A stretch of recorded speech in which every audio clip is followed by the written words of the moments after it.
وہ لے لیجئے آقا کام وہ لے لیجئے تم کو جو راضی کرے.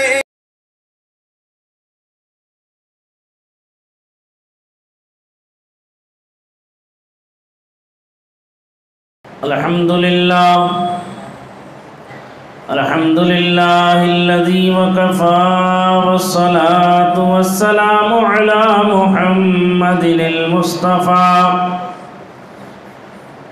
وعلى آله وأصحابه نجوم الهدى وأوليائه ذوي التقى. أما بعد فأعوذ بالله من الشيطان الرجيم. بسم الله الرحمن الرحيم. يا أيها الذين آمنوا اتقوا الله وكونوا مع الصادقين. صدق الله العلي العظيم وصدق رسوله النبي الأمين الكريم الرؤوف الرحيم. ونحن على ذلك لمن الشاهدين والشاكرين والحمد لله رب العالمین. یا خدا بہر جناب مصطفیٰ امداد کن. یا رسول اللہ از بہر خدا امداد کن. یا شہید کربلا یا دافع کرب و بلا شہزادہ گلگو قبا یا سیدہ امداد کن. قادریم نعرہ یا غوث اعظم میزنم دمز شیخ احمد رضا خان قطب عالم میزنم. درود پاک کا نذرانہ پیش کریں، پڑھیں بآواز بلند. اللہم صلی علی سیدنا و مولانا محمد معدن الجود والکرم وآلہ وصحبہ وبارک وسلم صلاة و سلاما علیک یا رسول اللہ صلاة و سلاما علیک یا حبیب اللہ صلی اللہ تعالی علیہ وسلم. حضرات کرام، جیسا کہ آپ تمامی حضرات کو یہ معلوم ہے، آج کی وہ مقدس رات، ایسی بابرکت رات، براءت والی رات، جہنم سے نجات والی رات، عذاب دوزخ سے چھٹکارے والی رات، اور کیسا عظیم انعام و اکرام اللہ تبارک و تعالی اپنے بندوں کو اپنے حبیب سید عالم نور مجسم صلی اللہ تعالی علیہ وسلم کے تصدق و طفیل عطا فرما رہا ہے. ہم جتنا بھی ناز کریں، جتنا بھی فخر کریں، جتنا بھی ہم اپنے مولا کا شکر ادا کریں، اتنا ہی کم ہے، اتنا ہی کم ہے. قیامت کے دن فرمایا گیا ہے، جب بندہ گناہوں کی گٹھری لے کر، پوٹھری لے کر جب اللہ تبارک و تعالی کی بارگاہ میں حاضر ہوتا ہے تو رب العزت اس بندے سے ارشاد فرماتا ہے، اے میرے بندے، کیا میں نے تجھے وہ راتیں نہیں دی تھی؟ ایسی مقدس راتیں میں نے تجھے نہیں عطا کی تھی کہ جن راتوں میں تو اس بوجھ کو کچھ ہلکا کر لیتا، کچھ کم کر لیتا؟ میں نے تو تجھے موقع دیا تھا، زندگی میں تجھے میں نے جتنی زندگی دی تھی بار بار میں نے تجھے موقع نصیب کیے، بار بار میں نے تجھے موقع فراہم کیے، لیکن تو بار بار روگردانی کرتا رہا، بار بار تو میری نافرمانی کرتا رہا اور اپنے گناہوں کے اس بوجھ کو ہلکا نہ کرا سکا۔ تو تب بندہ عرض کرے گا، یہ خواہش ظاہر کرے گا، کاش کہ مجھے پھر واپس دنیا میں بھیج دیا جائے اور میں پھر دنیا میں جانے کے بعد میں عبادت کروں، ریاضت کروں، تقوی پرہیزگاری اختیار کروں اور یہ راتیں مجھے پھر سے نصیب ہو جائیں تو میں ان راتوں میں عبادت کر کے اپنے اس بوجھ کو کچھ ہلکا کر لوں۔ تو اس وقت کی آرزو، اس وقت کی یہ تمنا کوئی کام آنے والی نہیں ہے۔ کیوں؟ کیونکہ اسے دوبارہ دنیا میں آنا نہیں ہے، دوبارہ دنیا میں اسے آنا نہیں ہے، دوبارہ سے اسے زندگی کا ملنا نہیں ہے۔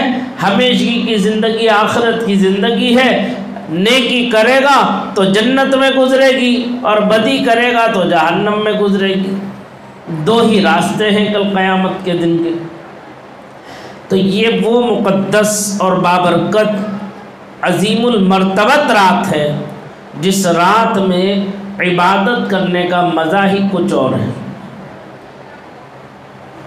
حدیث پاک میں فرمایا گیا ہے یہ وہ مقدس رات ہے کہ اس میں، بیٹا میرے چاند، اے بیٹے 2 منٹ ہماری سن لو پھر ہم تمہاری سن لیں گے اطمینان سے، ٹھیک ہے؟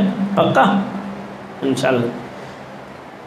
یہ وہ مقدس رات ہے کہ جس کے اندر فرمایا گیا ہے سال بھر کے فیصلے اس رات میں کیے جاتے ہیں، سال بھر کے فیصلے اس رات میں کیے جاتے ہیں۔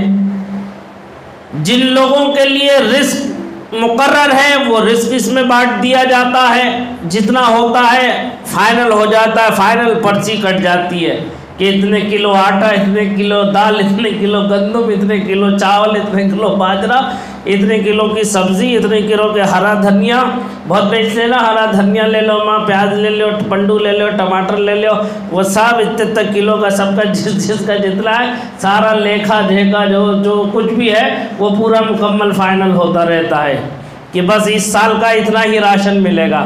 جیسے کوٹا مقرر کر دیا جاتا ہے ایسے ہی کوٹا مقرر ہوتا ہے۔ سمجھ میں آ رہی بات؟ آپ کی زبان میں آپ کو سمجھانے کی کوشش کر رہا ہوں، قریب سے ذرا توجہ کے ساتھ چند لمحات بیٹھے ہو تو بہت غور کے ساتھ میں گفتگو سنو۔ اللہ تعالیٰ انہیں بھی ہدایت دے جو باہر کھڑے ہوئے ہیں، وہ اندر کو تشریف لے آئیں، اندر آئیں گے تو کچھ کام کی باتیں مل جائیں گی، ہے نا؟ تو یہ رات فیصلوں کی رات ہے۔ اب اس میں جو ہے مرنے والوں کے بھی فیصلے کیے جاتے ہیں کہ اس سال شعبان المعظم سے 15 شعبان سے لے کر آنے والی 14ویں رات تک جتنے حضرات اس دنیا سے رخصت ہونے والے ہیں ان سب کے نام زندوں کی فہرست سے نکال کر مردوں کی فہرست میں شامل کر دیا جاتا ہے۔ زندوں کی فہرست سے نکال کر کے مردوں کی فہرست میں شامل کر دیا جاتا ہے ان لوگوں کے نام۔ تو اب اس سال بھر میں جتنا کوٹا خالی ہونا ہے راشن پانی کا وہ بھی فائنل ہو گیا، اور جتنی جگہ خالی ہونا ہے وہ بھی فائنل ہو گئی، اور جتنے دنیا میں آنے والے ہیں ان کا کوٹا بھی فائنل کر دیا جاتا۔ جیسے کہ آپ حضرات کی زبان میں سن لیں، سمجھ لیں، بینکوں کا حساب کتاب قائم ہوتا ہے، مارچ میں فائنل ہو جاتا ہے، کہتے ہیں بھائی کیا ہو رہا ہے، بینک کا کام چل رہا ہے، بینک بند ہے، ابھی جاؤ اپنے اپنے گھروں کو جاؤ، آج کوئی کام ہونے والا نہیں ہے، لاسٹ مہینہ ہے بینک کا، کوئی لین دین کچھ نہیں ہوگا۔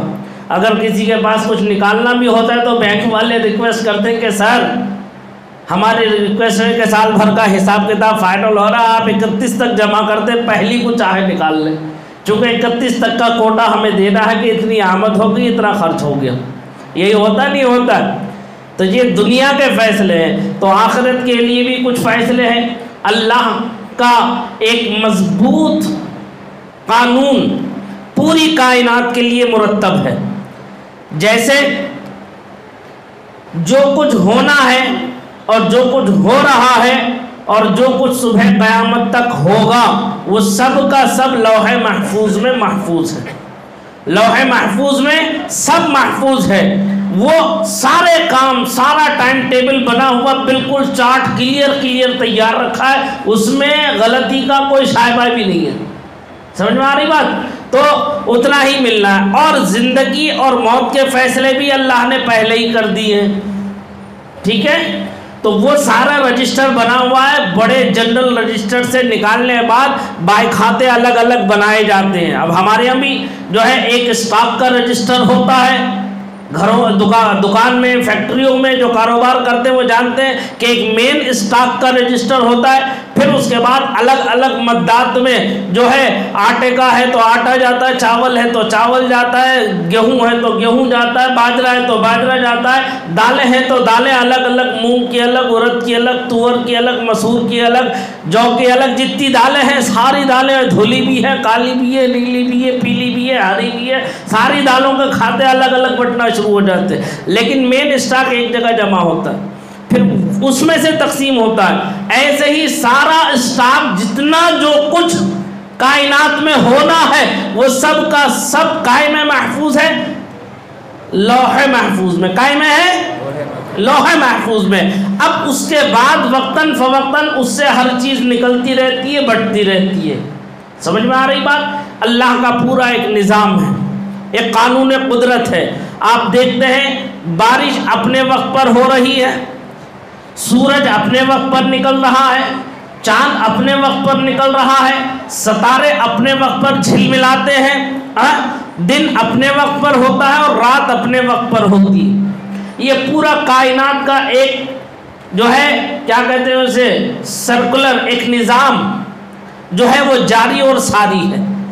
ایسے ہی اب بندوں کے بھی کچھ کام جو ہوتے ہیں، وہ سارے معاملات جو ہیں، اب تقسیم کا جب معاملہ آتا ہے تو وہ کون سا دن آتا ہے، سال میں ایک دن مقرر کر دیا گیا. وہ کون سا دن ہے؟ 15ویں شعبان کی یہ رات. 15ویں شعبان کی یہ وہ مقدس رات ہے جس میں تمام فیصلے سال بھر میں ہونے والے فیصلوں پر جو ہے ایگری کیا جاتا ہے. اسے تیار کر کے، اسے ڈیوائیڈ کر کے تقسیم کر دیا جاتا ہے کہ یہ کام اس وقت میں ہونا. ایسے ہی زندوں کی فہرست سے بہت سے نام نکل کر مردوں کی فہرست میں شامل ہو جاتے ہیں. جب سرور کائنات نور مجسم صلی اللہ تعالی علیہ وسلم شب معراج آسمان دنیا کی سیر کے لیے تشریف لے گئے تھے، وہاں حضرت عزرائیل علیہ السلام سے ملاقات ہوئی.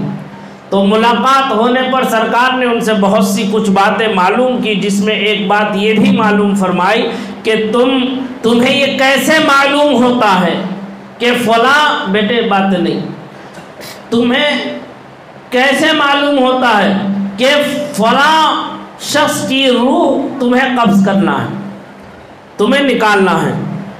تو وہ فرشتہ کہتا ہے اللہ کے رسول، جب آپ نے معلوم فرمایا ہے تو میں آقا کو بتا دوں، جس بندے کا بھی انتقال ہونا ہوتا ہے، اس کا وقت موعود آ جاتا ہے، وقت مقررہ مکمل ہو جاتا ہے، تو اس سے 40 دن پہلے یہ جو سدرۃ المنتہا ہے، اس کا پتا اس کے نام کا جو اس کے اندر موجود ہے، وہ پتا پیلا پڑ جاتا ہے، اور پیلا پڑنے کے بعد وہ 40 دن پہلے جھڑ جاتا ہے، گر جاتا ہے، اور وہ پتا گر کر سیدھے میری گودی میں آ کے پڑتا ہے. کون کہہ رہے ہیں؟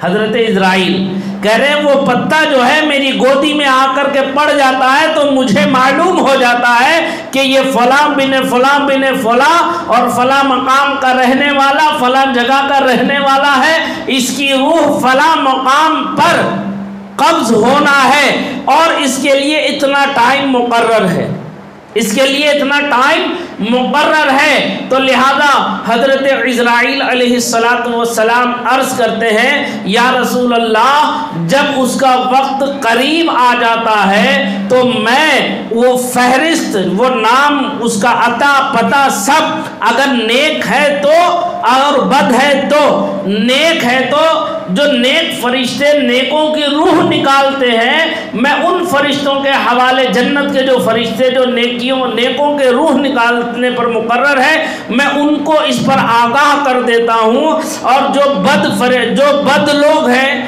جو جہنم کے مستحق ہیں، جو اللہ کے نافرمان ہیں، ان کی روح جب نکالنا ہوتی ہے تو میں ان عذاب کے فرشتوں کو ان پر مسلط کر دیتا ہوں اور ان تک انہیں بھیج دیتا ہوں۔ تو کہتے ہیں جب اس کی روح نکلنا ہوتی ہے تو وہ فرشتے اسے نظر آنے لگتے ہیں۔ اگر نیک ہے تو نیکی کے فرشتے جو فرشتے معمور ہیں وہ فرشتے اسے نظر آتے ہیں، اور اگر بد ہے تو عذاب کے جو فرشتے مسلط ہیں وہ ہیبت ناک شکل میں اسے نظر آتے ہیں۔ تو فرمایا سرکار نے کہ اس کی روح جو ہے اس کے جسم سے نکال کر کھینچ کر کے لے آتے ہیں، کہاں تک؟ اس کی حلق تک۔ اس کے حلق تک جب لے آتے ہیں تو میں پہنچ جاتا ہوں اس وقت تک، اور میں پہنچنے کے بعد اس کی روح کو اس کے حلق سے نکال کر کے میں قندیل میں داخل کر کے پھر اسے جو ہے آسمان دنیا کی طرف جہاں اللہ تعالیٰ نے روحوں کا مقام رکھا ہے، میں وہاں لے جا کر اسے پہنچا دیتا ہوں۔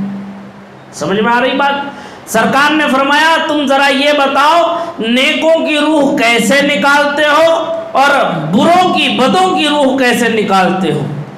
تو اس نے عرض کیا اللہ کے رسول جو نیک لوگ ہوتے ہیں ان کی روح ایسے نکال دیتا ہوں جیسے کہ گدے ہوئے آٹے میں سے بال۔ کیسے؟ آٹا جو گندا ہوا ہوتا روٹی بنانے کے لیے، اس گندے ہوئے آٹے کے اندر جو بال رہتا ہے اسے بال پکڑ کے کھینچتے ہیں تو آٹے پر کوئی اثر ظاہر ہوتا ہے؟ نہیں ہوتا، بہت آسانی کے ساتھ وہ نکل جاتا ہے۔ ایسے ہی نیکوں کی روح نکال لیتا ہوں۔ فرماتے ہیں اور بدوں کی روح کیسے نکالتے ہو؟ تو کہتے ہیں اللہ کے رسول جیسے ایک کانٹوں دار درخت ہو، جیسے یہاں کی زبان میں کہتے ہیں کیکر کا درخت۔ آپ لوگ ایک کانٹوں بھرا درخت ہوتا ہے جس کے ہر نس پر کانٹے ہی کانٹے ہوتے ہیں اور وہ کانٹے یوں مڑے ہوئے ہوتے ہیں۔ کیکر کا پیڑ جو ہے یہاں کیکر بولتے ہیں اسے، اور یو پی کی زبان میں اسے کچھ اور بولتے ہیں۔ تو ببول کا درخت کانٹوں دار، تو کہتے ہیں اس پر ایک ریشمین رومال کھول کے بکھیر دو، ایک ریشمین رومال جو ہے اس کے اوپر کھول کے اڑا دو، اور اڑانے کے بعد اس رومال کا ایک کنارہ پکڑ کے کھینچنا شروع کرو، تو جس طرح سے اس ریشمین رومال کے تار تار تار تار ہو کر کے ریشمین رومال نکل جاتا ہے، ایسے ہی بد جو گناہگار ہے اس کی روح کو نکالا جاتا ہے اس کے جسم سے۔ تو آپ حضرات بعض حضرات دیکھے ہوں گے اپنی آنکھوں سے، کیونکہ کسی شاعر نے کیا خوب انداز میں کہا ہے، دنیا کے اے مسافر، دنیا کے اے مسافر منزل تیری قبر ہے، طے کر رہا ہے جو تو 2 دن کا یہ سفر ہے، دنیا بنی ہے جب سے لاکھوں کروڑوں آئے، باقی رہا نہ کوئی مٹی میں سب سمائے، آنکھوں سے تو نے اپنے کتنے جنازے دیکھے، آنکھوں سے تو نے اپنے کتنے جنازے دیکھے، ہاتھوں سے تو نے اپنے دفنائے کتنے مردے، دنیا کے اے مسافر منزل تیری قبر ہے، طے کر رہا ہے جو تو 2 دن کا یہ سفر ہے۔ تو آپ میں سے بہت سے حضرات نے دیکھا ہوگا، نہ جانے کتنے لوگوں کی روح نکلتے ہوئے دیکھا ہوگا، بعضا ایسا تڑپتا ہے، ایسا بھلکتا ہے، ایسا خوف و ہراس کے عالم میں آ جاتا ہے کہ اس کی روح کا نکلنا سکرات کے وقت میں اسے کتنی تکلیف پہنچتی ہے، کتنی اذیت اسے پہنچتی ہے۔ تو بعضا کبھی کبھی آ کے کہتا ہے حضرت اس کی حالت بہت سیریس ہے، بہت نازک ہے، جو ہے نڑخڑے میں اٹکا ہوا ہے، خڑ کر رہا ہے، لیکن دم ہے کہ نکلنے کو نہیں آتا، روح ہے کہ نکلنے کو نہیں آتی، وہ ایسا تڑپ رہا ہے کہ مجھ سے دیکھا نہیں جا رہا ہے۔ اور بعد کبھی آ کر کہتا ہے حضرت پتہ ہی نہیں چلا کہ منٹوں سیکنڈوں میں نکل لیے جناب، ایسے روح نکل گئی کہ گودی میں پڑے پڑے نکل گئی روح، پتہ ہی نہیں چلا۔ تو یہ نیکی کی علامت ہے اور وہ بدی کی علامت ہے۔ جو روح جتنی تڑپ کر کے نکلتی ہے، یاد رکھو اتنی ہی تڑپ سے وہ فرشتے جو ہے اسے عذاب کے جو مسلط ہے وہ اس کی روح کو کھینچتے ہیں۔ جب روح کھینچتے ہیں جسم سے تو ایسی تکلیف ہوتی ہے۔ الامان الحفیظ، اللہ تعالی ہم سب کو اور جملہ اہل ایمان کو سکرات کے وقت آسانی پیدا فرما دے اور اپنے مخلص اور اپنے وفادار بندوں میں ہمارا شمار فرما لے اور ہمیں نیکی کی توفیق رفیق عطا فرما دے۔ ہر لمحے پر ہمارے ہر قدم کی حفاظت فرما لے پروردگار۔ سمجھ میں آ رہی بات؟ تو یہ صورتحال ہے۔ حضرت اسرائیل علیہ السلام سے جب پوچھا تو سرکار نے تو حضرت اسرائیل نے کہا تھا کہ اللہ کے رسول میں ایسے روح نکال لیتا ہوں کہ 40 دن پہلے مجھے وہ معلوم ہو جاتا ہے کہ اس دن اس کی روح جو ہے نکلنا ہے۔ تو یہ آج کی جو رات ہے یہ فیصلے کی رات ہے۔ نہیں معلوم ہم میں سے آج جتنے یہاں موجود ہیں کل صبح ہونے تک ہم یہاں رہیں گے یا اس دنیا کو خیر آباد کہہ چکے ہوں گے۔ لہذا میرے پیارے عزیزوں، دوستوں، ساتھیوں، بچوں، بوڑھوں، جوانوں، یہ عبادت کی رات ہے، یہ لمحہ لمحہ عبادت کی رات ہے۔ اور آج کے بعد جو بھی زندگی کا تمہیں حصہ مل رہا ہے اس حصے کو غنیمت سمجھو اپنے لیے اور اس زندگی کو قدر کی نظر سے دیکھو، قدر کی نگاہ سے دیکھو۔ نہیں معلوم کون سا ایسا لمحہ ہوگا، کون سا ایسا وقت ہوگا، کون سی ایسی ساعت ہوگی کہ وہ ہمارا اٹھتا ہوا قدم آخری قدم ہوگا۔ تو لہذا جب قدم اٹھاؤ تو قدم اٹھاتے وقت یہ سوچنا ضرور کہ میں نیکی کے راستے کی طرف میرا یہ قدم اٹھ رہا ہے یا اللہ کی نافرمانی کی طرف میرا یہ قدم اٹھ رہا ہے۔ اللہ اللہ، ایک شخص کا انتقال ہو جاتا ہے، ایک روایت میں ہے کہ ایک شخص نے 99 قتل کیے، ایک شخص نے 99، ادھر ادھر مت دیکھو مجھے دیکھو، جو آ رہے آنے دو انہیں، ذہن سے بات ہٹ جائے گی تو آپ کا بھی وقت جائے گا اور مجھے بھی سنبھالنے میں وقت لگے گا، تو اس لیے ذہن مت بانٹو، خود ادھر توجہ رکھو۔ میں بار بار آپ سے نہیں کہوں گا سننا ہے سنو، نہیں سننا ہے کوئی بات نہیں، سمجھ میں آ رہی بات؟ سنو گے کام کی بات ہوگی، نہیں سنو گے آپ کا عمل جانے۔ ایک بات غور سے سنو، اس شخص کا ایک شخص 99 قتل کر کے چلا تھا، ایک یہودی عالم کے پاس پہنچا، اس سے جا کر کہنے لگا یہ بتا کہ میں نے 99 قتل کیے ہیں، کیا میرے لیے بخشش و مغفرت کا کوئی دروازہ ہے، کوئی راستہ ہے؟ میرے لیے کوئی راستہ ہے کہ میری معافی کا کوئی خانہ ہے؟ تو وہ کہتا ہے 99 قتل کر کے وہ کہنے 900 چوہے کھا کے بلی حج کو چلی، کہتے ہیں 99 قتل کر کے اب تو بخشش و معافی کا خواستگار ہو رہا ہے، تیری تو بخشش ہے ہی نہیں۔ تو جب اس نے یہ سنا کہ میری بخشش ہے ہی نہیں تو اس نے کہا 99 کیوں رکھوں، 100 پورے کیوں نہ کر دوں، اسی کا گردن اڑا دی جس نے یہ جواب دیا۔ اب 100 پورے کر چکا، اب 100 پورے کرنے کے بعد پھر وہ آگے بڑھا، کسی ایک اور سے معلوم کیا یہ بتا میں نے 100 قتل کیے ہیں، کیا میری بخشش و مغفرت ہو جائے گی؟ تو جس سے اس نے معلوم کیا اس نے کہا اگر تو واقعی سچے دل سے تائب ہو کر اللہ کا خوف اپنے دل میں پیدا کر کے اس کی بخشش و مغفرت کی امید رکھتے ہوئے اس کی طرف سے تو اپنے رب سے بخشش و مغفرت کر لے اور ایسی توبہ کر لے، سچی توبہ کہ زندگی میں پھر پلٹ کر اس گناہ کی طرف نہ جائے، تو یقیناً تیری بخشش و مغفرت ہو جائے گی۔ جا اگر تیرا یہ ارادہ ہے تو اپنے رب سے معافی مانگ، کا فلاں جگہ فلاں مقام پر کچھ اللہ والے رہتے ہیں، ان سے جا کر کے اپنی سفارش کرا لے، وہ تیرے حق میں دعائے مغفرت کر دے تو یقیناً اللہ تعالیٰ ان کے صدقے میں، ان کے تصدق اور طفیل تیری اس غلطی کو معاف فرما کر تیری بخشش و مغفرت فرما دے گا۔ تو جیسے اس نے سنا تو اس کی ایک امید جاگی تو اب اس نے اس بستی کی طرف سے جس طرف اسے جانا تھا اس بستی کی طرف سے ان اللہ والوں کی طرف کو بڑھنے لگا کہ میں ان اللہ والوں سے ملاقات کر لوں اور پھر جو ہے میں ان سے اپنے لیے بخشش و مغفرت کی دعا کرا لوں. زندگی نے اس کی وفا نہیں کی. یہ نیت لے کر کے وہ چلا تھا خیر کی بھلائی کی، لیکن زندگی نے اس سے وفا نہیں کی. وقت اس کا پورا ہو گیا، عذاب کے فرشتے بھی آ گئے اور رحمت کے فرشتے بھی آ گئے. اب عذاب کے فرشتوں میں اور رحمت کے فرشتوں میں دونوں میں اختلاف ہو گیا. عذاب کے فرشتے کہتے تھے کہ یہ اتنا بڑا گنہگار تھا کہ اس نے 100 لوگوں کا قتل کیا ہے، لہذا ہم اسے لیں گے. نیکی کے فرشتے جو تھے وہ آ گئے، بولے نہیں، اس نے جو کیا تھا لیکن یہ تائب ہو گیا، سچے دل سے اس نے توبہ کر لی، لہذا جو توبہ کر لیتا ہے سچے دل سے اللہ اس کی بخشش و مغفرت فرما دیتا ہے اور اسے جنت عطا فرماتا ہے، لہذا یہ جنت کا مستحق ہوا، ہم تمہیں اسے لے جانے کے لیے نہیں دیں گے. دونوں فرشتوں میں اختلاف ہو گیا.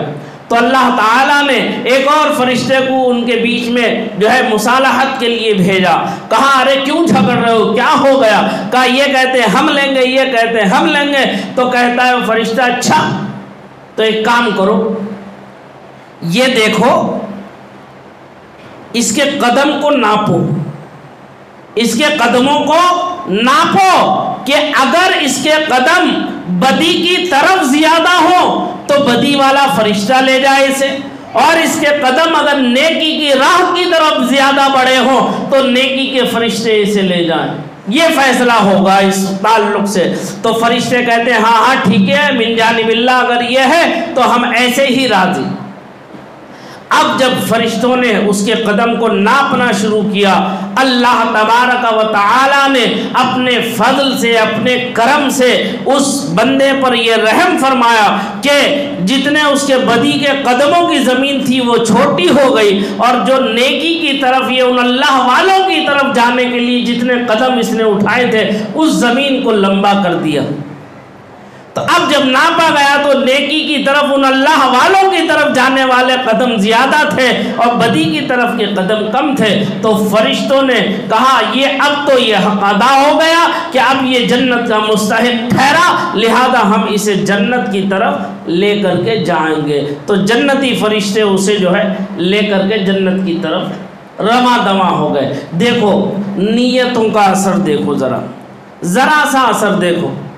آئے سمجھ میں؟ اس لیے اب آج کے بعد اپنی زندگی کو غنیمت سمجھو.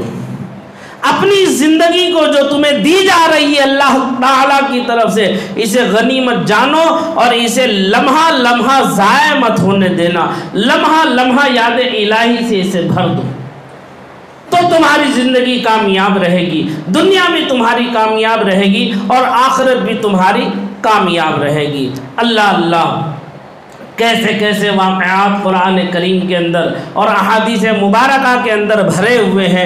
ہمیں فرصت نہیں ہے کہ ہم کم از کم دین کچھ حاصل کر لیں، کچھ چیزیں ہم سیکھ لیں، سمجھ لیں. ہم پوری زندگی اپنے کام کاج کے نظر کر دیتے ہیں. کاش کہ ہم اس میں سے تھوڑا سا وقت اپنے دین کے لیے بھی نکال لیں تو ہماری دنیا بھی بھلی ہو جائے گی اور ہماری آخرت بھی بہتر ہو جائے گی. کیوں ہے نہیں بات یہ؟ تو اس لیے کوشش کرو کہ آئندہ جو آج کے بعد کی جو زندگی جیو اس میں کچھ تبدیلی آنا چاہیے، کچھ تبدیلی آنا چاہیے. ایسے ہی قیامت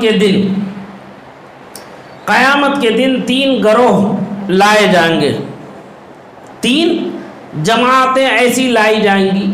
ان سے پوچھا جائے گا اے میرے بندو یہ بتاؤ کہ تم نے نیک اعمال کیوں کیے؟ کیا پوچھا جائے گا؟ جواب دیو بھائی، مزاج معلوم ہے نہیں میرا آپ لوگوں کو، پھر جواب دینے میں تاخیر کیوں کر رہا ہوں؟ کیا پوچھا جائے گا؟ تم نے نیک اعمال کیوں کیے؟ تو وہ جماعت کہے گی اے اللہ ہم نے جو نیک اعمال کیے ہیں، ہم نے جو نیکی کی ہے وہ ہم نے تیری جنت کی شوق میں کیا ہے، کہ تیرے حبیب سید عالم صلی اللہ علیہ وسلم نے اور تیرے قرآن مقدس نے ہمیں یہ بتایا ہے کہ جنت میں فلاں فلاں نعمتیں ملیں گی، اور وہ نعمتیں کب ملیں گی؟ جب ہم تیری اطاعت و فرما برداری کریں گے، تب ہمیں وہ ساری نعمتیں ہمیں ملیں گی، ہم ان نعمتوں کے مستحق ہو جائیں گے۔ تو پروردگار ارشاد فرماتا تو تم نے میری جو عبادت کی، میری بندگی کی، میری اطاعت و فرما برداری جو کی، وہ جنت کی چاہت میں کی ہے۔ کہتے ہاں اللہ، ہاں اے پروردگار عالم، ہم نے جو عبادت کی ہے وہ تیری جنت کی خواہش میں کی ہے۔ تو پروردگار عالم ارشاد فرماتا ہے فرشتوں سے، اے میرے فرشتوں، تم گواہ ہو جاؤ کہ انہوں نے میری اطاعت و فرما برداری جنت کی چاہت میں میری کی ہے، لہذا میں ان سے راضی ہوا، جس سے میں راضی ہوتا ہوں اسے جنت دیتا ہوں، لہذا انہیں جنت میں لے کے جاؤ۔ کہاں میں لے کے جاؤ؟ جنت میں لے کے جاؤ۔ دوسری جماعت کو لایا جاتا، یہ پہلی جماعت کا واقعہ ہو گیا، ذہن میں رہے گا محفوظ۔ دوسری جماعت کو لایا جائے گا، اس سے پوچھا جائے گا، اے میرے بندو، تم نے میری عبادت کیوں کی؟ کس لیے کی ہے تم نے میری عبادت؟ میری اطاعت و فرما برداری کس لیے کی ہے؟ تو وہ کہیں گے، اے اللہ، تیرے قرآن مقدس نے، تیرے حبیب نے اور تیرے حبیب کے صحابہ نے ہم تک یہ بات پہنچائی ہے کہ جو تیری نافرمانی کرے گا، جو تیری اطاعت و فرما برداری سے روگردانی کرے گا، اسے تو اپنے عذاب میں ڈالے گا، اور عذاب جہنم ہوگا۔ جہنم وہ ایسی وادی ہے، ایسی وادی ہے، اللہ اللہ، معلوم ہے جہنم کیسی چیز ہے؟ فرمایا گیا ہے جب جہنم کو پیدا کیا گیا ہے تو اللہ تبارک و تعالی نے اس پر جو ہے 17 معقل فرشتے مقرر کیے۔ کتنے؟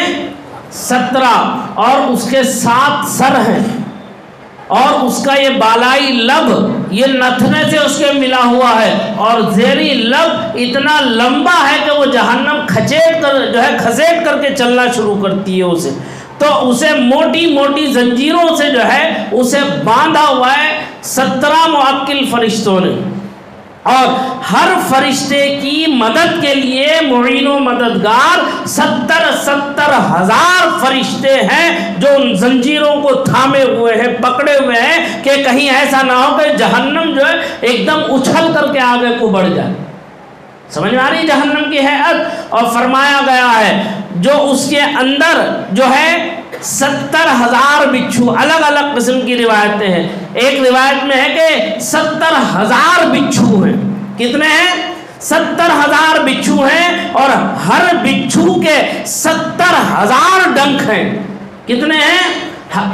70,000 بچھو ہیں، اور ہر بچھو کے 70,000 ڈنک ہیں، اور ہر ڈنک پر 70,000 مٹکوں بھرا زہر ان کے اندر ہے، جو جہنمی جہنم میں ڈالا جائے گا، وہ بچھو اسے کاٹیں گے اور وہ زہر سب کا سب اسے پینا پڑے گا۔ اللہ اکبر کبیرہ، الامان الحفیظ، اللہ تعالیٰ ایسے عذاب سے ہمیں مامون و محفوظ رکھے۔ جہنم کے اندر جب آگ دہکائی گئی، جہنم کے اندر جب آگ دہکائی گئی تو فرمایا گیا، روایتوں میں آتا ہے کہ 1000 سال تک وہ جہنم دہکتی رہی، برابر اس کی آگ کو دہکایا گیا۔ وہ آگ جو ہے پیلے پن سے ایک دم سرخی میں تبدیل ہو گئی، سرخ ہو گئی پیلے پن سے۔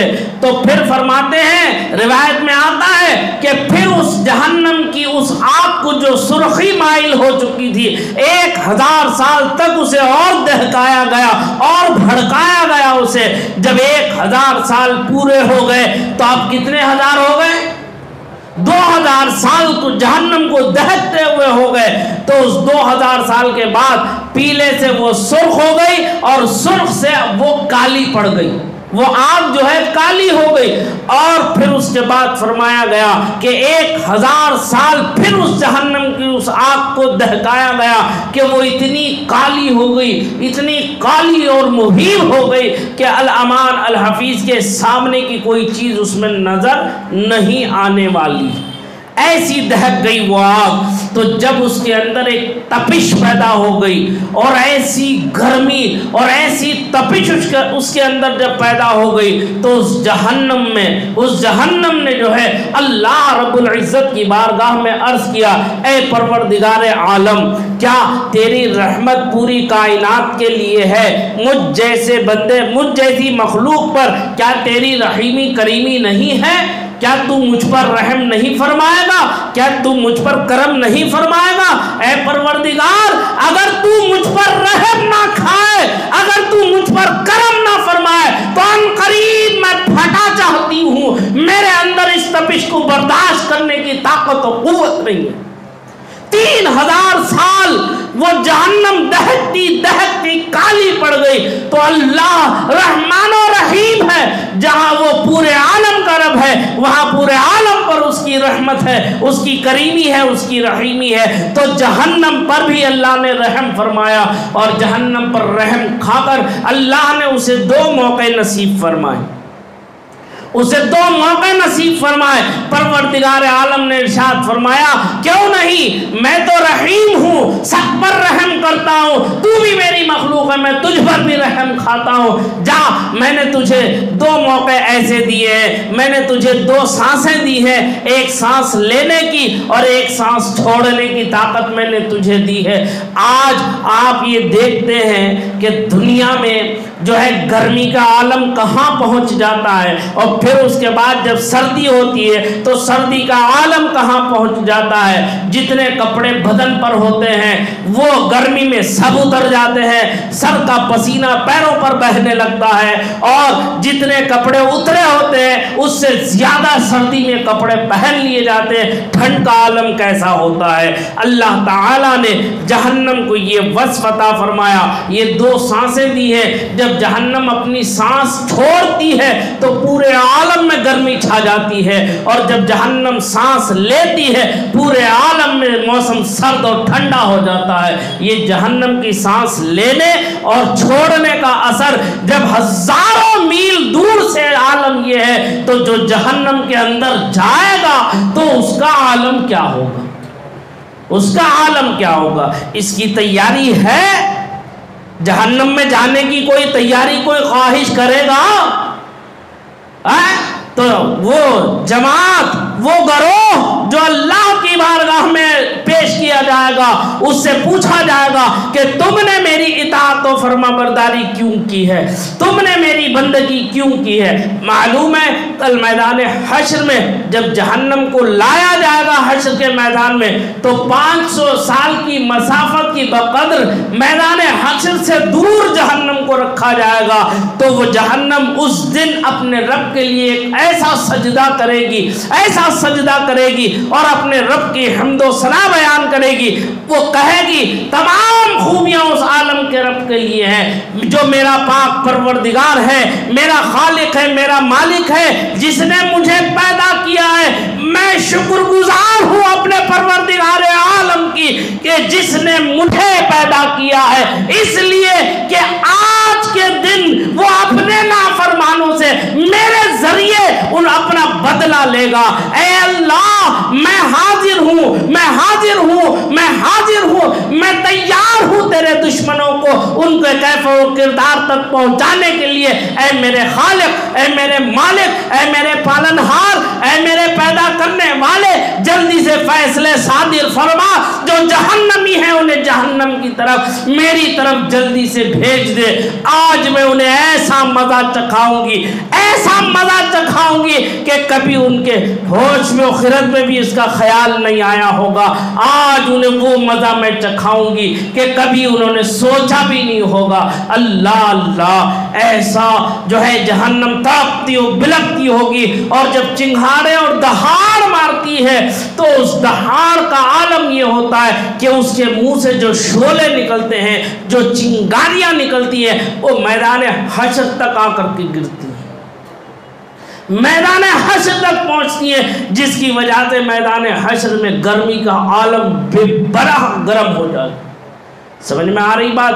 وہ جہنم جب اس دوسری جماعت کو لایا جائے گا، اس جماعت سے پوچھا جائے گا کہ اے میرے بندو، تم نے میری اطاعت و فرما برداری کیوں کی ہے؟ تم نے میری وفاداری کیوں کی ہے؟ تم نے میری عبادت کیوں کی ہے؟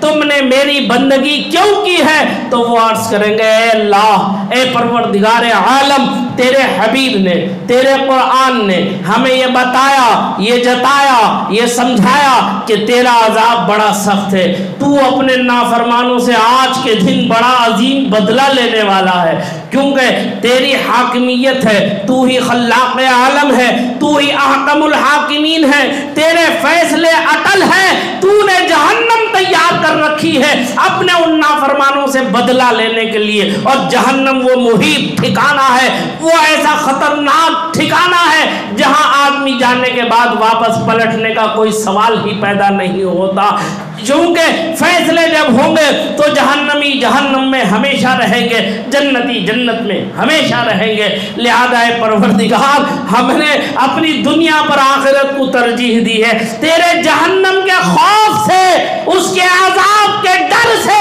ہم نے تیری اطاعت و فرما برداری کی، ہم نے تیری بندگی کی ہے۔ اے حاکم الحاکمین، تو نے وعدہ فرمایا ہے کہ جو تیری جہنم سے ڈر کر عبادت کریں گے، تیری جہنم کے خوف میں عبادت کریں گے، تو ان کی بخشش و مغفرت فرما دے گا۔ اے میرے مولا، آج ہمارے حال پر تو کرم فرما دے، آج ہمارے حال پر تو رحم فرما دے، ہماری بخشش و مغفرت فرما دے۔ تو رب العزت ارشاد فرماتا ہے اے میرے فرشتوں، گواہ ہو جاؤ انہوں نے سچ کہا، گواہ رہو انہوں نے سچ کہا اور انہوں نے میری اطاعت و فرما برداری کی ہے، لہذا میں ان سے راضی ہو گیا، جس سے میں راضی ہو جاتا ہوں اسے جہنم سے نجات دیتا ہوں اور جنت کا پروانہ انہیں عطا کر دیتا ہوں، لہذا اے میرے فرشتوں انہیں جنت لے کے جاؤ، انہیں جنت لے کے جاؤ، جنت کی طرف لے جاؤ۔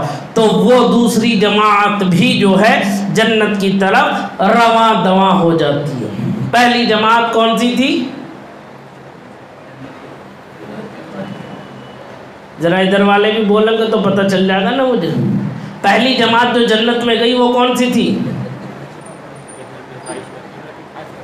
بھائی ادھر والے بولیں گے، یہ قریب والے تو سمجھ میں آ گیا، دور والوں کا خیال رکھنا پڑتا ہے۔ بتاؤ بھائی بتاؤ، نہیں یاد ہے؟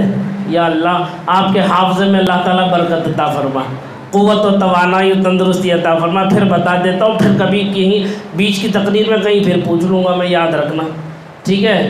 جنت کی چاہت میں جنہوں نے عبادت کی ان کو پہلی جماعت کون سی تھی؟ جنہوں نے جنت کی چاہت میں عبادت کی۔ کون سی جماعت تھی؟ سمجھ میں آ گیا آپ؟ وہ جنت میں گئے۔ دوسری جماعت کون سی تھی؟ جہنم کے خوف سے جنہوں نے عبادت کی۔ پہلی جماعت جنت کے شوق میں گئی، یوں سمجھ لو مختصر لفظوں، پہلی جماعت جنت کے شوق میں گئی، دوسری جماعت جہنم کے خوف سے گئی، بچ گئے، دونوں کے دونوں کام ہو گیا ان کا، ہاں ٹھیک۔ تیسری جماعت کو لایا جائے گا، تیسرا گروہ، اللہ اللہ کیا شان ہوگی ان کی، اللہ تعالیٰ ہمیں اس جماعت میں شامل فرما دے اپنے کرم سے، تیسری جماعت میں ہمیں شامل فرما دے، کیا شان ہوگی، اللہ اللہ۔ ان کو جب لایا جائے گا، ان کے گلے میں توق ہوگا، توق سمجھتے ہو؟ ایک جو لوہے کے جیسا سرکل جو ڈال دیتے ہیں گلے میں، اور ہاتھ میں جو ہتھکڑی آج کل تم لوگ بہت سی وہ کچھ دیکھتے ہو، اس کے اندر جو ہے قیدیوں کو پکڑ پکڑ کے لاتے نہیں لاتے ہیں، آج یہاں پولیس والے کیا کرتے ہیں، ہتھکڑی پہنا دیتے ہیں، ہاتھوں میں ہتھکڑی ڈالتے ہیں، تو پہلے جو ہے پورے زنجیر کے ساتھ میں باندھ دیا جاتا تھا، پیروں میں بھی وہ کڑے پڑتے تھے، اس میں زنجیر ہوتی تھی، ہاتھ میں بھی زنجیر ہوتی تھی، کڑے پڑتے تھے، گلے میں بھی ایک بڑا سا کڑا ہوتا تھا، وہ زنجیر اس میں بندھی ہوئی، اسے کہتے ہیں توق۔ سمجھ میں آئی بات؟ تو یہ جو جماعت آئے گی تیسری، یہ ہاتھ پیر سے بندھی ہوئی جماعت ہوگی، اس انداز میں اسے جو ہے لایا جائے گا، اور ان سے استغفر اللہ، یہ تیسری جماعت آئے گی۔ جب تیسری جماعت جب آئے گی تو اللہ تبارک و تعالی ان سے پوچھے گا کہ اے میرے بندو، تم نے میری اطاعت و فرما برداری کیوں کی؟ ابھی کڑے نہیں پڑے ہوں گے، توق نہیں پڑے ہوں گے، میں سبقت لسانی سے جملہ نکل گیا. تو یہ تیسری جماعت جب آئے گی تو اس سے پوچھا جائے گا اے میرے بندو تم نے میری اطاعت و فرما برداری کیوں کی؟ حضرت ادھر آ جا، تشریف لا. نہ امام کو امام کی جگہ پر رہنا چاہیے.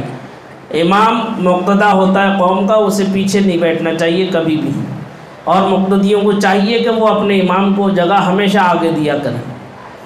علماء کا احترام اور قراء و حفاظ کا احترام ہم پر لازم و ضروری ہے. درود شریف پڑھیں. اللہم صلی وسلم علی سیدنا و مولانا محمد معدن الجود والکرم و آلہ و صحبہ و بارک وسلم صلاۃ و سلاما علیک یا رسول اللہ، صلاۃ و سلاما علیک یا حبیب اللہ صلی اللہ تعالی علیہ وسلم. یہ تیسری جماعت جب لائی جائے گی تو اس سے پوچھا جائے گا، رب پوچھے گا اے میرے بندو تم نے میری اطاعت و فرما برداری کیوں کی، کس لیے کی؟ تو یہ کہنے والے کیا کہیں گے معلوم؟ یہ کہنے والے کہیں گے اے اللہ ہم نے تیری جو اطاعت و فرما برداری کی ہے نہ تو تیری جنت کی خواہش میں کی ہے، ہمیں تیری جنت سے کوئی سروکار نہیں ہے، ہم نے تیری جنت کی خواہش کی وجہ سے عبادت نہیں کی ہے. تو پھر فرماتا پھر کہتے ہیں اور نہ ہی تیرے جہنم کے خوف سے کی ہے ہم نے عبادت، نہ تیری جنت کی خواہش نے ہمیں لبھایا اور نہ تیرے جہنم کے خوف نے ہمیں ڈرایا. تو رب فرماتا ہے میرے بندو نہ تمہیں جنت کی چاہت نے یہ شوق پیدا کیا اور نہ جہنم کے خوف نے تمہیں ڈرایا، تو پھر تم نے عبادت کیوں کی میری؟ کس لیے تم نے میری اطاعت و فرما برداری قبول کر لی؟ تو وہ کہتے ہیں اللہ ہم نے جو کچھ کیا ہم نے صرف اور صرف تیری رضا کی خاطر کیا. ارے دل سے کہہ دو. یہ باتیں کہنے کی ہوتی ہیں تو دل پر اثر کرنے کی باتیں ہیں کہ دل پر اثر کرنے والی جو چیز ہوتی ہے وہ خود بخود زبان پر آتی ہے. جھجکنا نہیں چاہیے ہمیشہ، اور اس میں بھی نیکی ہے، ثواب ہے. اللہ کی حمد و بیان، حمد و ثنا کرنا یہ بڑے بڑے جو ہے دلوں کو بدل دینے والا معاملہ پیدا ہوتا ہے. سمجھ میں آ رہی بات؟ تو کیا کہا، کتنا پیارا جواب دیا. نہ تو ادھر کو آ جاؤ، اندر کو تھوڑا تھوڑا بڑھ جاؤ. نہ تو تیری جنت کی چاہت نے مجھے ابھارا تیری وفاداری پر، اور نہ تیرے جہنم کے خوف نے مجھے ڈرایا تیری عبادت و بندگی پر. تو پھر کیوں کیا تم نے یہ عبادت، کیوں کی میری اطاعت و فرما برداری؟ تو رب العزت ارشاد فرماتا ہے تو وہ بندے کہتے ہیں اے اللہ ہم تو رضا والے تھے، ہم رضا والے تھے، رضا کی تلاش میں تھے. ہم نے جس کام میں تیری رضا پائی ہم نے ہر وہ کام کیا جس سے تو راضی ہو جائے. بس ہم سے تو راضی رہے، باقی کوئی چیز ہمیں نہیں چاہیے. تو رب العزت ارشاد فرماتا ہے اتنے پیار سے، اتنی محبت سے ارشاد فرماتا ہے اے میرے فرشتوں تم گواہ ہو جاؤ، انہوں نے نہ میری جنت کی چاہت میں عبادت کی ہے اور نہ میرے جہنم کے عذاب سے ڈر کر عبادت کی ہے، بلکہ انہوں نے میری رضا کی خاطر، میری چاہت کی خاطر، میری محبت کی خاطر انہوں نے عبادت کی ہے. لہذا میں ان سے راضی ہوا، میں ان سے راضی ہوا، تم گواہ ہو جاؤ. اور جس سے میں راضی ہوتا ہوں اسے جہنم عطا کرتا ہوں، استغفر اللہ، میں اسے جنت عطا کرتا ہوں. جس سے میں راضی ہوتا ہوں اسے میں جنت عطا کرتا ہوں. اللہ تعالیٰ میری زبان و بیان کی حفاظت فرمائے. استغفر اللہ ربی من کل ذنب واتوب الیہ، من اذنبته عمدا و خطا سرا وعلانیۃ واتوب الیہ، من الذنب الذی اعلم ومن الذنب الذی لا اعلم انک انت علام الغیوب وستار العیوب وغفار الذنوب ولا حول ولا قوة الا باللہ العلی العظیم. رب فرماتا ہے جس سے میں راضی ہوتا ہوں اسے جہنم سے نجات اور جنت کا پروانہ دیتا ہوں. لہذا میرے فرشتوں تم گواہ ہو جاؤ، میں ان سے راضی ہو گیا، انہیں جنت لے جاؤ، انہیں جنت لے کے جاؤ. تو وہ جو تیسری جماعت ہے معلوم ہے کیا کہتی ہے؟ اے ہے ناز ہو تو بھی ایسا ہو اور اٹھانے والا ہو تو بھی ایسا ہو. کہتے ہیں نہ ہم جنت نہیں جائیں گے۔ رب فرمائے گا ارے بھائی کیوں نہیں جاؤ گے؟ تم نے میری رضا کے لیے عبادت کی، بندگی کی، میں تم سے راضی ہوا اور جس سے میں راضی ہوتا ہوں اسے جنت دیتا ہوں، لہذا تم جنت میں جاؤ۔ کہتے نہیں نہیں اے اللہ ہم تیری جنت میں نہیں جائیں گے۔ پھر دوبارہ پروردگار فرماتا ہے میرے بندو میں تم سے راضی ہوں۔ کیا انداز ہوگا، کیا نصیب ہوگا ان لوگوں کا، ذرا سوچو۔ اللہ جن بندوں پر ناز فرما رہا ہو اور ناز سے پیار بھرے انداز میں انہیں جنت کی بشارت دے کر جنت بھیج رہا ہو، کیا انداز ہوگا میرے دوستو عزیز ساتھی؟ کیا وہ جنت بھیج رہا ہو تو رب ارشاد فرماتا ہے اے میرے بندوں میں تم سے راضی ہوں، لہذا تم جنت کی طرف جاؤ۔ وہ کہتے ہیں اللہ نہیں، ہم جنت میں نہیں جائیں گے، ہم جنت میں نہیں جائیں گے۔ رب ارشاد فرماتا آخر وجہ کیا ہے جنت میں نہیں جانے کی؟ یہ تو بتا دو تم نے کام کس کے لیے کیے؟ میرے لیے اور میری رضا کے کام کیے۔ اب میں راضی ہوں تم سے اور میں جس سے راضی ہوتا ہوں اسے جنت دیتا ہوں، لہذا تم جنت جاؤ۔ تو کہتے ہیں اللہ ہم جنت نہیں جائیں گے۔ تو رب العزت ارشاد فرماتا آخر وجہ بتاؤ، آخر وجہ بتاؤ جنت میں نہیں جانے کی۔ بھائی دو ہی ٹھکانے، یا تو جنت یا جہنم۔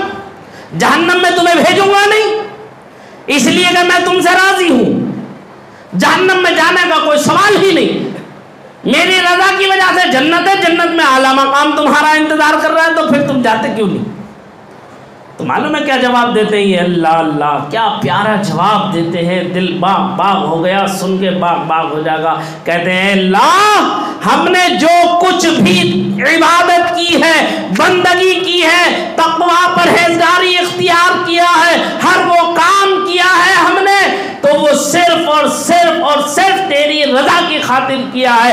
اگر ہم جنت چلے گئے تو یہ ہمارے کام کا بدلہ ہو جائے گا، یہ ہمارے عمل کا صلہ ہو جائے گا، اور ہم نے صلے کی خاطر کوئی کام کیا ہی نہیں ہے، تو جنت میں کیوں جائیں؟ کیوں جائیں جنت میں؟ اگر جنت میں چلے گئے تو یہ ہمارا بدلہ ہو گیا، ہمارا صلہ ہو گیا، تو لہذا ہم نے صلے کے لیے کوئی کام نہیں کیا، بدلے کے لیے کوئی کام نہیں کیا، ہم نے تو صرف تجھے راضی رکھنے کے لیے کیا۔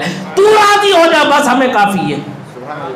تو رب العزت ارشاد فرماتا ہے پیار بھرے انداز میں اے بندو میں تم سے راضی ہوں، میں جس سے راضی ہوتا ہوں اسے جنت دیتا ہوں۔ میرے فرشتوں ذرا ادھر تو آؤ، دیکھو یہ ایسے جانے والوں میں نہیں ہے، یہ ایسے جانے والوں میں نہیں ہے، ان پر مجھے ناز ہے اور فخر ہے ان پر، ان بندوں پر، لہذا انہیں ہتھکڑیاں پہنا دو، توق ڈال دو گلے کے اندر، اور انہیں جبرن زبردستی کھینچتے ہوئے اٹھا کر جنت میں لے جاؤ۔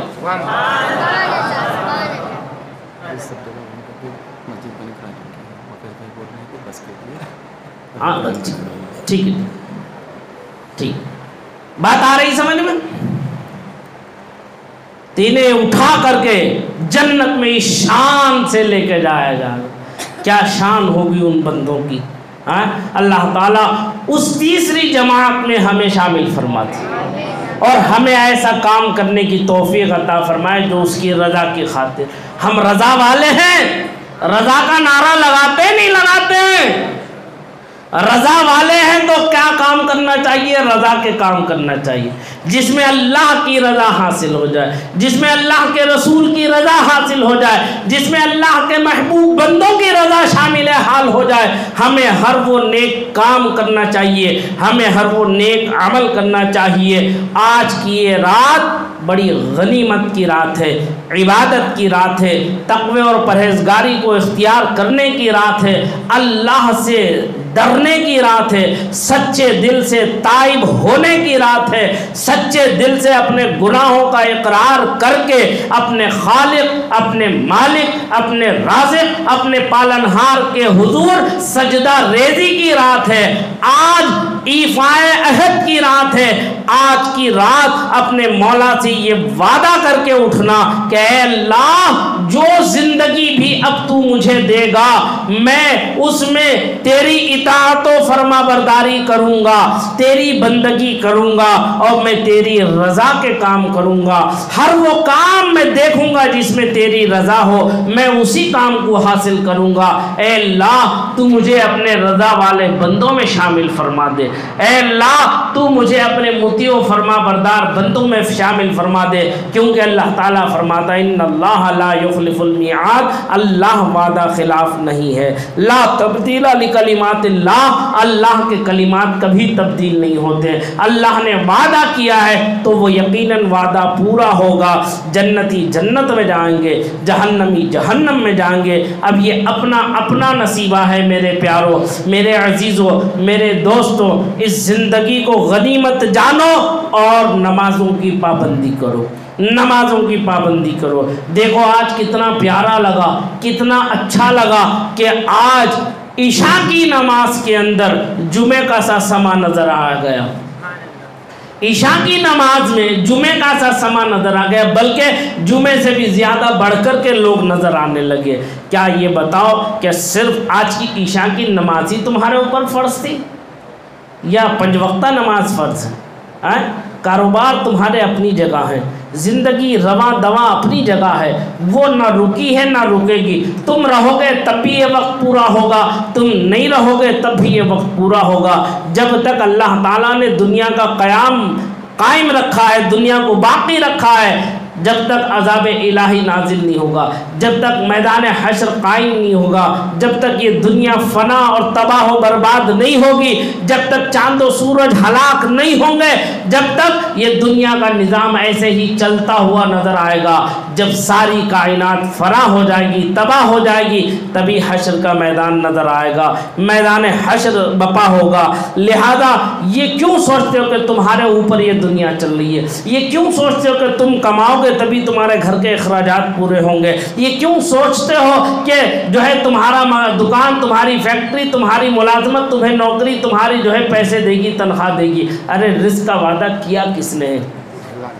رزق کا وعدہ کیا کس نے ہے؟ اللہ وحدہ لا شریک نے رزق کا وعدہ کیا ہے۔ جب اس خالق کائنات نے وعدہ فرمایا ہے، اور ملنا اتنا ہی ہے جتنا تمہارے نصیب کا ہے، نہ تمہارا کوئی ایک دانہ چھین سکتا ہے، نہ ایک دانہ تمہیں کوئی بڑھتی دے سکتا ہے، تو یہ حسد کیوں، یہ کینہ کیوں، یہ بغض کیوں، یہ تکبر کیوں، یہ انانیت کیوں، ایک دوسرے سے حسد اور جلن کا مادہ کیوں، ایک دوسرے کی ترقی پر دل سے برا جاننا کیوں؟ کیا تمہیں اللہ نے اس لیے پیدا کیا ہے؟ ان برائیوں کو اپنے اندر جگہ دینے کے لیے پیدا کیا اللہ نے؟ ارے جس خالق نے، جس مالک نے، جس رازق نے اسے دیا ہے، تم کس کی عبادت کرتے ہو، کس کی بندگی کرتے ہو؟ کیا تمہارا کوئی دوسرا خدا ہے؟ کیا تمہارا کوئی دوسرا پروردگار ہے؟ کیا تمہارا کوئی دوسرا خالق و مالک ہے؟ نہیں، جب وہی اللہ وحدہ لا شریک، اس کا بھی خالق و مالک ہے اور تمہارا بھی خالق و مالک ہے، وہ اپنے بندوں سے 70 ماں سے بڑھ کر زیادہ محبت کرتا ہے، تو تم کیوں اپنے آپ کو اس کی رضا کا حاصل کرنے کا ذریعہ نہیں بناتے؟ کیوں اسے راضی نہیں کرتے؟ اگر وہ راضی ہو گیا تو پوری کائنات تو تمہاری ہے۔ تو یہ حسد کیوں، یہ کینہ کیوں، یہ بغض کیوں، یہ جلن کیوں؟ یہ سب عیب کی باتیں ہیں، یہ سب برائی کی باتیں، یہ سب فضولیات ہیں، لغویات ہیں، اور یہ سب شیطان کی پیدا کردہ چیزیں ہیں۔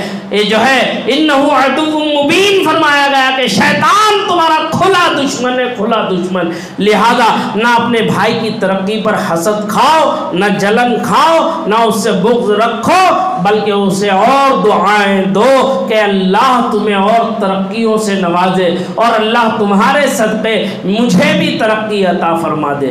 آئے سمجھ میں؟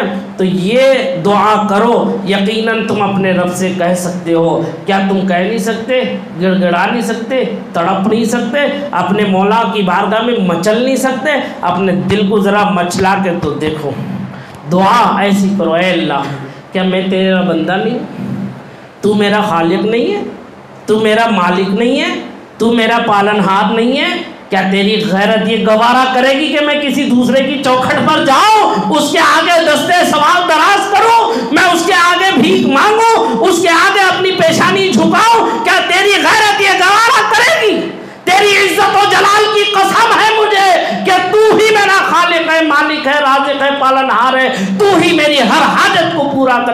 ہوتا ہے. ذرا مچل کر اپنے مولا سے مانگو تو صحیح. مانگنے کے لیے سلیقہ چاہیے, طریقہ چاہیے. اور ذرا جو ہے گڑ گڑا کے کہو. ارے آج ایک بھکاری بھی آتا ہے تو کیا کہہ کر مانگتا ہے, مائی تیرے ببوا کی خیر, مائی تیرے ببوا کی خیر, اللہ اسے سلامت رکھے.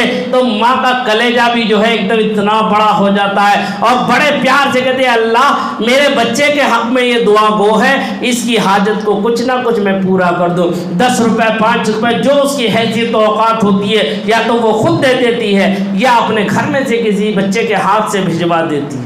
ہاں تم دنیا دار ہو کر کے جو ہے بخشش اور عطا کا یہ عالم, وہ خالق و مالک ہو کر کے اس کی بخشش و عطا پر تمہیں بھروسہ نہیں ہے.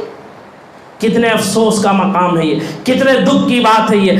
آج کی رات وہ رات ہے جس رات میں اللہ کے رسول سید عالم نور مجسم صلی اللہ علیہ وسلم نے ارشاد فرمایا ہے کہ اللہ تبارک و تعالی آج کی رات اپنے, میں آخری بات عرض کر رہا ہوں ذرا توجہ کے ساتھ سن لیں. آج کی رات اللہ تبارک و تعالی اپنے بندوں کی طرف متوجہ ہو کے ارشاد فرماتا ہے کوئی جو مجھ سے بخشش و مغفرت کا طالب ہے کوئی جو مجھ سے جاہ و حشمت کا طالب ہے کوئی جو مجھ سے عز و جاہ کا طالب ہے کوئی جو مجھ سے میری رضا کا طالب ہے, جو مانگے گا میرا بندہ آج میں اسے عطا کر دوں گا. تو یہ آج کی رات عبادت کی رات, بندگی کی رات ہے, تقوی پرہیزگاری اختیار کرنے کی رات ہے, اپنے مالک کو, اپنے خالق کو, اپنے رازق کو, اپنے پالنہار کو منانے کی رات ہے. لہذا میرے پیاروں دوستوں عزیز ساتھیوں, یہ موقع پھر زندگی میں میسر آ جائے ہمیں یقین نہیں ہے. آج کی یہ رات ہمیں آئندہ سال دوبارہ نصیب ہو جائے یہ ہمیں یقین نہیں ہے. کسی کو یقین کہ مل جائے گی یہ رات؟ جب نہیں ملے گی تو اس رات کا ہمیں کیسے استعمال کرنا چاہیے؟ آپ اس رات عبادت کرو, نماز پڑھو, قرآن کی تلاوت کرو, اور جو کچھ بھی تمہاری تکلیف ہے, بیماری ہے, پریشانی ہے, آزار ہے, مصیبتیں ہیں, الجھنیں ہیں, جو کچھ تمہیں ہے یہ تو تم خود جانتے ہو. آپ علماء سے کیا کہتے ہیں, حضرت دعا فرما دیجئے, امام صاحب دعا کر دیجئے, سید صاحب دعا کر دیجئے, حافظ صاحب دعا کر دیجئے, وہ دعا کر دیتے. لیکن جو تمہارے دل کو جو لگی ہوئی ہے وہ انہیں نہیں معلوم ہے, وہ انہیں نہیں معلوم ہے, لیکن جو تمہارے دل کو لگی ہے وہ تو تمہیں ہی معلوم ہے. تو کیا تم اپنے خالق کو اتنا کمزور سمجھ رہے ہو؟ نعوذ باللہ من ذالک.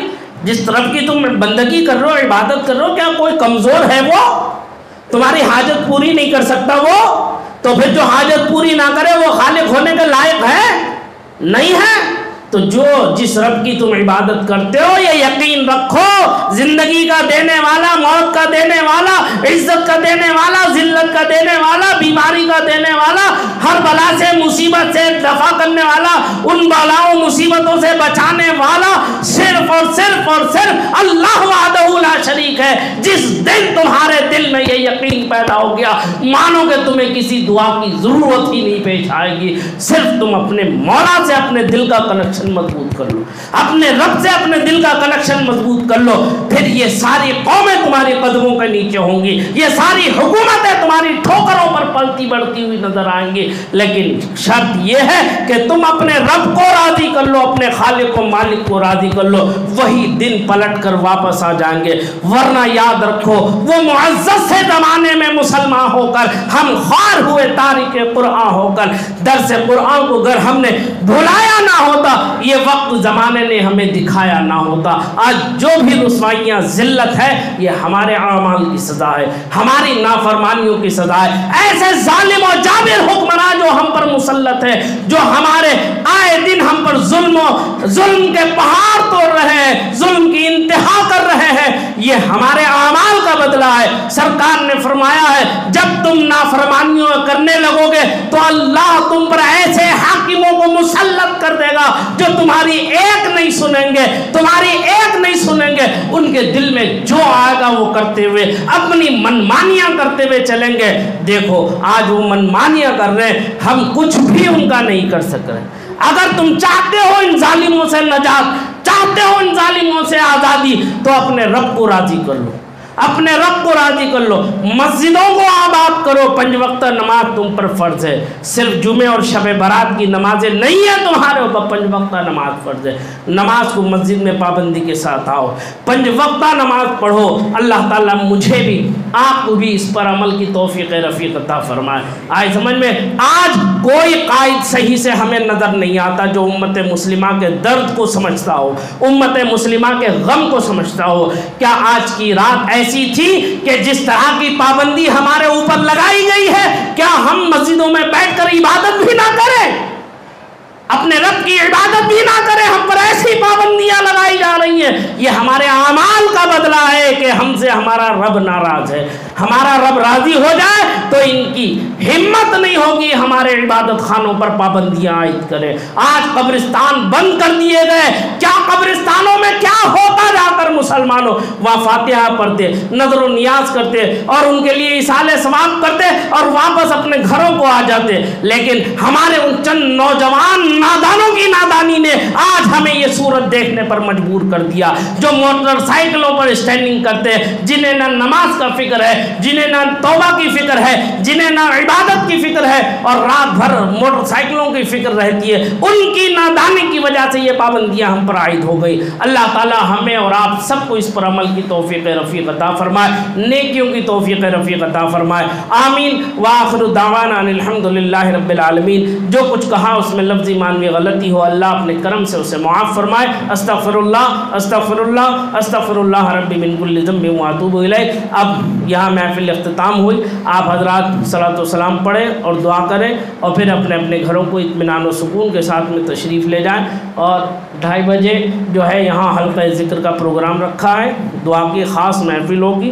اس وقت ایک بات یاد رکھنا، آنے سے پہلے اپنے جو رشتہ دار ہیں جن سے تمہاری ناچاکیاں ہیں، ذہنی دوریاں ہیں، خدا کے واسطے ان رشتہ داریوں کو قطع مت کرو، ختم مت کرو۔ یاد رکھو آج کی رات میں اس کی بخشش نہیں ہوگی جو رشتہ داریوں کو توڑ کر آئے گا۔ آئے سمجھ میں؟ جو شراب پیے گا، جو جوا کھیلے گا، جو ماں باپ کی نافرمانی کرے گا، اس کی بخشش و مغفرت نہیں ہوگی۔ اگر چاہتے ہو بخشش و مغفرت تو اپنے ان رشتہ داروں سے معافی مانگو، چھوٹے بن جاؤ آج کی رات اور سب کچھ بھول جاؤ، جاؤ انہیں اپنے گلے لگاؤ اور ان سے معافی چاہو، ٹھیک ہے؟ پھر اس کے بعد میں آنا دعا کی محفل میں، تب تمہارا آنا کامیاب ہوگا۔ اللہ تعالی ہمیں سب کو جو ہے اس پر عمل کی توفیق رفیق عطا فرمائے۔ میں اپنے تمام مصلیان سے، اپنے تمام مقتدیوں سے دل کی عطا گہرائیوں کے ساتھ میں آج کے دن اللہ اور اس کے رسول کو حاضر و ناظر جان کر میں آپ لوگوں سے معذرت چاہتا ہوں۔ اگر میری ذات سے کسی کو کوئی بھی ذرا سی تکلیف پہنچی ہو، میں اللہ رسول کی رضا کے لیے میں اس سے معافی چاہتا ہوں۔ آج ہم نے آپ حضرات مجھے معاف فرما دیں، کسی کا کوئی حق میرے اوپر آتا ہو مجھے بتا دیں، میں اسے ادا کرنے کی کوشش کروں گا، اور آپ کے حقوق جو بھی ہیں میں نے سب معاف کیا آپ لوگوں کو، میں نے آپ سب کو معاف کیا۔ میں نہ آپ سے ناراض ہوں، میں نہ آپ سے ناخوش ہوں، میں آپ سب سے خوش ہوں، لیکن صرف تکلیف اتنی ہوتی کہ آپ مسجد کو نہیں آتے۔ آپ مسجد آ جاؤ، میری کوئی ناراضگی نہیں۔